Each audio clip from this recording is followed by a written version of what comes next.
হযরত উম্মু সালামা বলছে আমার রাসূলদের দুনিয়ার বাদশা, বুখারী মুসলিম থেকে কোট করছি কিন্তু তাড়াতাড়ি বলে চলে যাব, কারণ এখান থেকে যে কাল সকালে 9টার সময় বার হতে হবে একদম ত্রিপুরা ফিরে আসবো। ফিরে আসার পরে একদিন দুদিন এখানে থাকবো, 5 তারিখে এদের জিকিরের প্রতিষ্ঠা করবো এখানে, 6 তারিখে আবার রওনা দেবো মধ্যপ্রদেশ, আবার ফিরে আসবো, আবার গুয়াহাটি, এই শুরু চলছে, বুঝতে পেরেছেন? ও স্ট্যাটাস দেওয়া হুজুর আমি না, 22টা স্টেট আল্লাহ শুকর এইভাবে ঘুরে বেড়াচ্ছে, দেশের বাইরে তো ছাড়ুন না। তো খুব শর্টে সংক্ষেপে বলে বেরিয়ে যাব, হালকা করে নেবেন, হালকা করে বুঝে নেবেন, বেশি জোরাজুরি করার দরকার নেই। মনের ওপর আল্লাহর হাত থাকে। মনের ওপর কার হাত? আল্লাহর হাত। আমার মনের হাল, আমার ওয়াজ তুমি আমাকে কি শেখাবে ভাই? আজকে হাজার হাজার যুবক ছেলে এখানে বসে আছে যারা কত রকম দুনিয়াবি কাজ করতে যে কত না জানতে অজান্তে কত গুনাহ হয়ে যায় তাদের।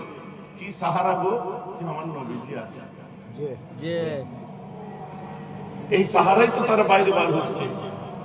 আর আজকে আমাদেরকে অ্যাভেলেবেল করে দিলে হবে না, কসাইয়ের কাজ ছুরি চালানো, ওরা ছুরিকে আর ভয় করে না। রাম মানুষের দিকে ছুরি ছুড়ে যাও, এই ছুরিটা ধরলে লেগে যাবে রে, একটা কসাইকে ছুড়ে দাও, স্টাইল বের করে দেবে। বুঝতে পারছো?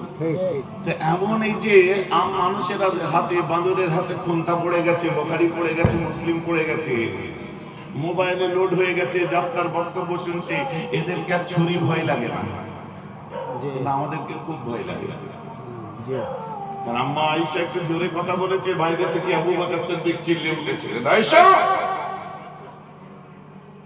এত জোরে কিসের আওয়াজ আসছে? আমার রাসূলের ঘর থেকে।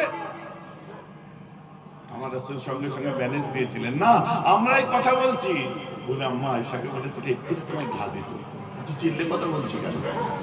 আয়াত নাযিল হয়ে গেল যে তোমরা নবীর উপরে তোমরা তোমাদের আওয়াজকে কেউ তুলো না,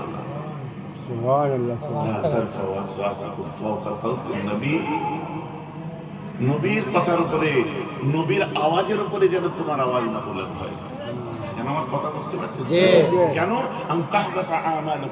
তোমার আমলটা বরবাদ হয়ে যাবে, তুমি আদৌ বুঝতে পারবে না, বুঝতে পারবে না। আদব রাখুন ভেতরে, আদব ছাড়া কোনো কিচ্ছু নেই।